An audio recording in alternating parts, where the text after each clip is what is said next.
welcome back to my channel. So in this video I will show you how to watch FIFA World Cup in your Samsung Smart TV. So first go to the app,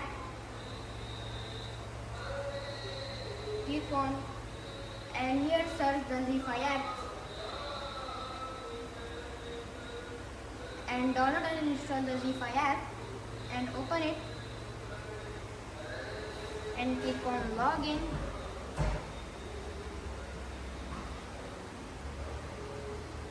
In your phone, download and install the ZEE5 app and open it, and this TV code type on your smartphone. So let me type it,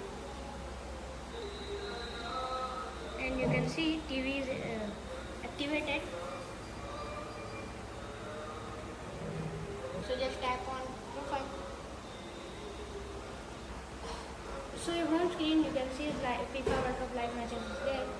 On your home screen, you do not see the FIFA World Cup, so just go to the FIFA 2026 and click on.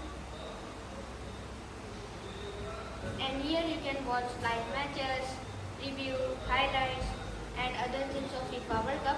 Important thing is you have to take first subscription and then login. This is a simple way to watch the FIFA World Cup in your Samsung Smart TV. So I will be back in next video. So like, share, subscribe. Bye.